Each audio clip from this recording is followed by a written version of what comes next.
जिल्हा नाशिक जिल्हा नाशिक जिल्हा नाशिक जिल्हा नाशिक जिल्हा नाशिक जिल्हा नाशिक जिल्हा नाशिक जिल्हा नाशिक जिल्हा नाशिक जिल्हा नाशिक जिल्हा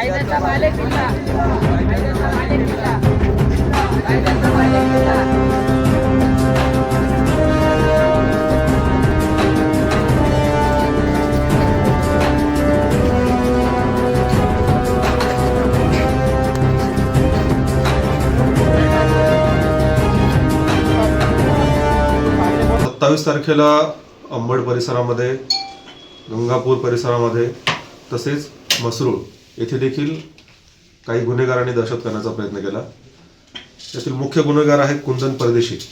याने सुरुवातीला म्हसरूळ येथून एका व्यक्तीकडून बळजबरी त्याची एक गाडी ताब्यामध्ये घेतली. त्या गाडीमध्ये त्याचे साथीदार भरले. त्यानंतर त्याने त्याच्या साथीदारासह तो अंबडच्या हद्दीमध्ये सिडको गेला. त्याने तिथे पण दहशत केली, तिथे गाड्यांची तोडफोड केली आणि काही व्यक्तींवर जीवघेणा हल्ला केला.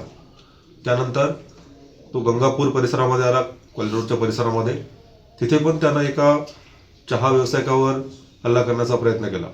या तिन्ही घटनांमध्ये गंभीर स्वरूपाचे गुन्हे दाखल करण्यात आलेले आहेत आणि या प्रकरणामध्ये आतापर्यंत 9 आरोपी आणि 1 विधी संघर्षग्रस्त बालक यांना अटक करण्यात आलेली आहे.